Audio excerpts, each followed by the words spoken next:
Kondisi kejiwaan seperti depresi dan tekanan kejiwaan lainnya bisa terjadi pada siapa saja, tak pandang usia dan juga jenis kelamin serta latar belakangnya, Marvin. Betul, tekanan kejiwaan juga ternyata bisa memicu tindakan-tindakan di luar nalar yang bisa mencelakakan orang lain termasuk orang-orang terdekatnya. Untuk membahasnya lebih lanjut, kita sudah bergabung bersama dengan Dr. Aimee Nugroho, seorang psikiater melalui sambungan Zoom saat ini. Dokter, selamat pagi, sudah bergabung bersama kami.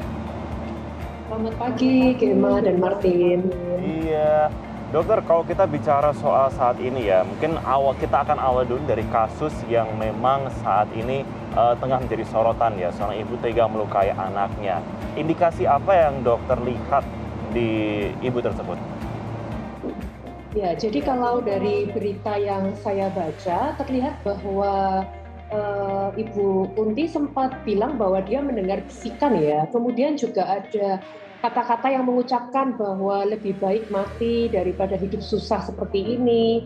Sehingga ada gejala depresi di satu sisi, namun juga ada gejala psikotik yang saya tangkap ya. Karena ada gendaya dalam menilai realita, yang mana sebenarnya tidak ada bisikan, namun yang bersangkutan mendengar adanya suara bisikan, suara gaib untuk membunuh anaknya.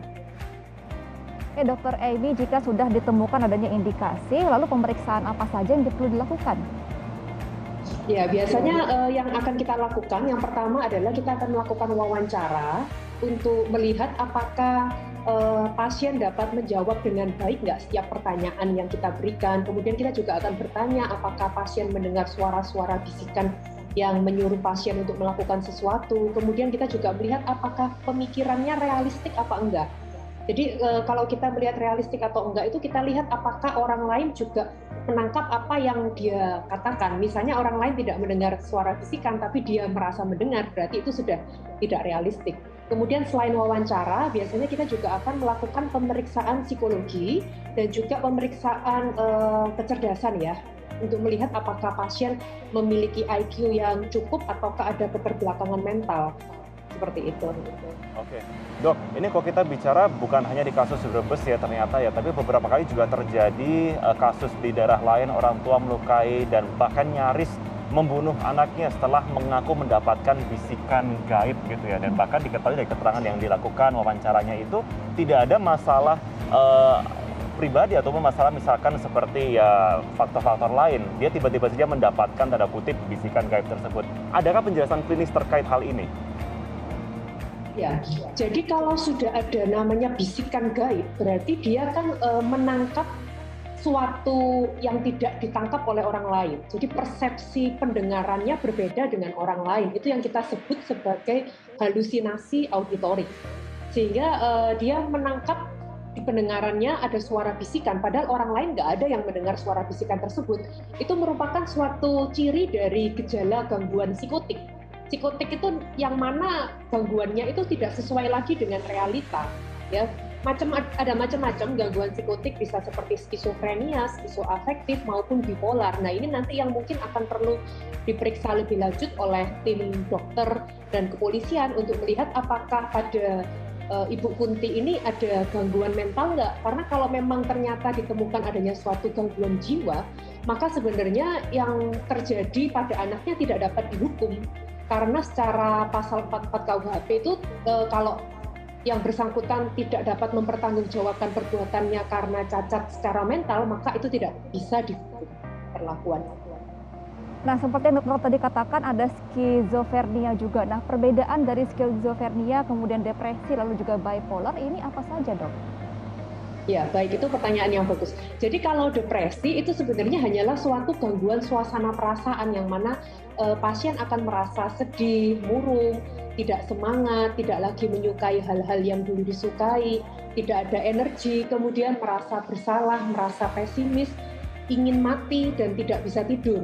Ini juga ada yang kita tangkap ya, pada pasien ini memang sepertinya ada gejala yang mana ia ingin mati, makanya mungkin ia menggorok anaknya karena ia juga ingin udah lebih baik daripada hidup susah, lebih baik mati aja.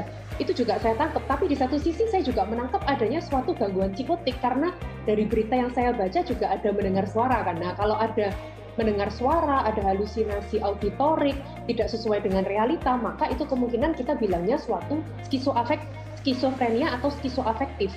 Nah, ini nanti yang perlu diperiksa lebih lanjut. Jadi kalau skizofrenia itu ngomongnya nggak nyambung.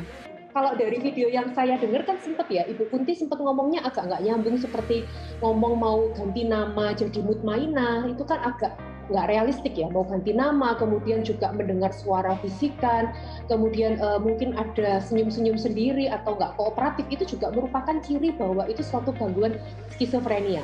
Kalau bipolar itu ada suatu gejala mood swing.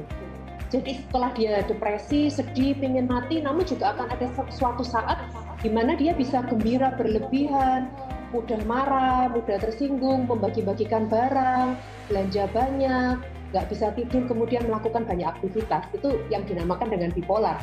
Namun kalau dari pasien ini yang saya tangkap, dia sudah pasti ada suatu gangguan psikotik dan mungkin disertai ada suatu depresi. Jadi antara skizofrenia ataukah skizoafektif ataukah depresi berat dengan gejala psikotik, itu nanti mungkin setelah hasil pemeriksaan kejiwaan ya baru bisa kita tentukan. Oke. Dok, kalau di antara dari bipolar, skizofrenia, terus kemudian depresi, mana yang pasien itu bisa tanda kutip notice bahwa oh saya menyadari ada perubahan di dalam diri saya, dan kemudian pertanyaan kedua, treatmentnya apa yang bisa dilakukan? Ya, jadi kalau gangguannya psikotik yang sudah tidak bisa menilai realita, biasanya pasien tidak akan merasa kalau dirinya itu sakit. Sehingga biasanya mereka akan enggan ketika disuruh untuk berobat ke dokter atau ke psikiater ya. Agak berbeda dengan pasien yang masih neurotik. Neurotik itu yang tidak ada gangguan dalam menilai realita. Contohnya seperti gangguan depresi atau gangguan cemas. Biasanya pasien masih bisa berkomunikasi dengan baik dan dia masih memiliki insight ya. Jadi gambaran akan dirinya, oh ya kayaknya aku nih butuh bantuan deh. Nah kalau masih seperti itu, masih depresi, biasanya dia akan mau untuk diajak berobat untuk ke psikiater. Gitu. Kemudian untuk treatmentnya akan berbeda ya. Kalau depresi biasanya kita akan berikan obat antidepresan dan itu biasanya minimal 6 bulan sampai 1 tahun pengobatan. Tapi agak berbeda dengan gangguan skizofrenia. Kalau sudah psikotik atau skizofrenia, biasanya kita harus minum obat itu seumur hidup. Kita tidak akan menyarankan pasien untuk berhenti obat, karena kalau pasien berhenti pengobatan akan berisiko terjadinya suatu kekambuhan yang mana bisa terjadi seperti yang kejadian di Ibu Kunti ini, bisa mendengar suara, kemudian emosinya nggak stabil dan mengikuti perintah dari halusinasi itu, karena pasien jadi tidak bisa membedakan mana yang realita dan mana yang sebenarnya hanya ada di pikirannya sendiri. Sehingga akhirnya pasien akan mengikuti suara halusinasi itu dan melakukan hal-hal yang di luar nalar ya, misalnya seperti membunuh atau menyakiti orang lain, bahkan anak kandung sendiri. Baik, Dr. Amy Nugroho selaku psikiater, terima kasih sudah bergabung bersama kami dalam Selamat Pagi Indonesia. Selamat pagi, salam sehat, Dok.